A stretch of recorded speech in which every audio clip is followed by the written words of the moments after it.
কিন্তু আমার মেয়ের মনে হয় প্রেমে প্রস্তাব দিয়েছিল সম্ভবত, একটা পোলা সিয়াম নাম, কিন্তু ওই প্রত্যাখ্যান করাতে উন্ডালে আয় এই কাম করে গোবা টোবা দিয়ে গেছে।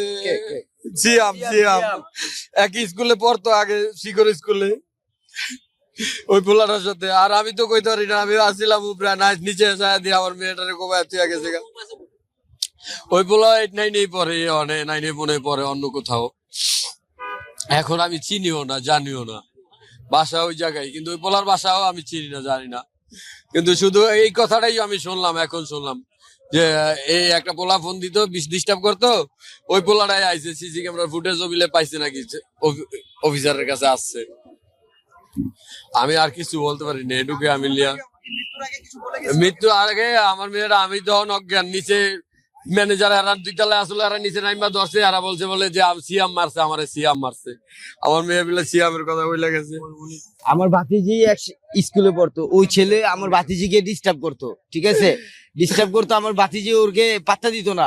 এই জন্য আজকে আইসে আমার ভাতিজিকে ও উল্টা পাল্টা কোবায়া আমার ভাতিজিকে মেরে ফেলে। 1.5 বছর ধরে স্কুলে ঠিক আছে। কোথায়, কোন জায়গায়, কিভাবে? এটা হাজারিবাগ সোনাডঙ্গর চরকগাঠা। ওরে যে মারছে হায়দার হোটেলের সামনে, ওরে ইচ্ছা মতো কোবাইছে।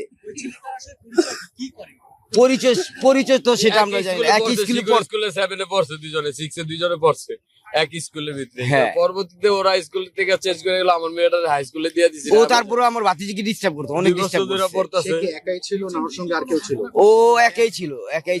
ওই ছেলে আসছে একাই, হুন্ডা নিয়ে আসছিল, আমরা সিসিটিভি ফুটেজে যতটুকু দেখছি। সে হুন্ডা নিয়ে আসছে, তো হুন্ডা নিয়ে আসার পরে ওই মেয়ের সাথে একটু কথা বলছে, হয়তোবা কিছু নিয়ে ঝামেলার ক্ষেত্রে মনের আক্ষেপে এলোপাথারি খুব শুরু করছে। কি দিয়ে করেছে? এটা তো আর আমরা দেখলে তো আমরা ধরতে পারতাম। ফুটেজ কে দেখছে? আমার কাছে দেখায় নাই। কিন্তু আমার সম্পর্ক ছিল, এটা এখন পুলিশের কাছে আছে। এটা আমরা আজকেই জানলাম যে সম্পর্ক ছিল বা ছিল না, বা ওর সাথে কথা বলতো, এটা আজকেই জানছি আমরা। আজকেই জানছি। এখন চিল্লাচিল্লি শুনছি, আমরা এই পাশে ছিলাম, এশার নামাজের পর নামাজ পড়ে আমরা সবাই আসছি এলাকায়। তখন এই মেয়ে বলতেছে বাঁচাও বাঁচাও বইলা এই বাড়ির ভিতরে ঢুকছে। বাড়ির ভিতরে ঢোকার পর মেয়ে পুরো আঘাতপ্রাপ্ত, রক্ত দিয়ে পুরো শরীর ভরা, ওইখানে সেন্সলেস হয়ে গেছে। সেন্সলেস হয়েছে পরে যে ছেলে কোপাইছে আর কি, ওই ছেলে ওখানে নাকি দাঁড়ায় ছিল কিছুক্ষণ, ওইখান থেকে দাঁড়ায় পরে দৌড় দিয়ে ওদিক চলে গেছে।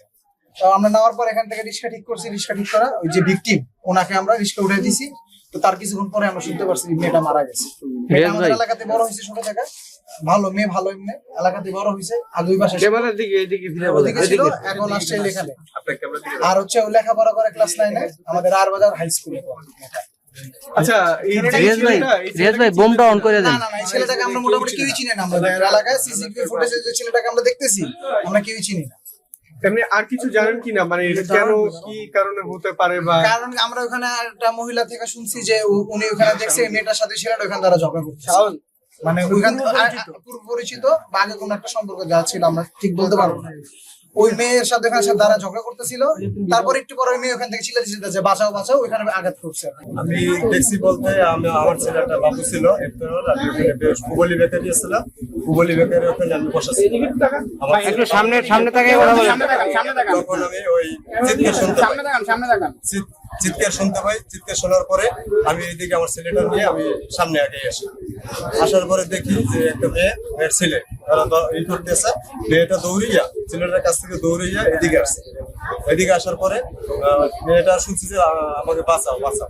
পরে ওই ছেলেটার আমি দেখছি ওখানে একটা চাকু হাতে আর মোবাইল, হাতে রক্ত ছিল, মাথা ওই রক্ত মুছতে আছে, মোছার পরে চাকুটাও মুছতে আছে। মোছার পরে আসতে ও ওখানে দেখলাম শরীর কেমন যায় এই ঠিক।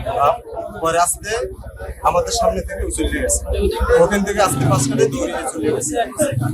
যে ছেলেটা দেখছে পারতে, ওরা কি এইদিকের এই ছেলেটার এলাকার পুরো পরিচিত কারোই নামে না, হয়তো বাহিরে হতে পারে।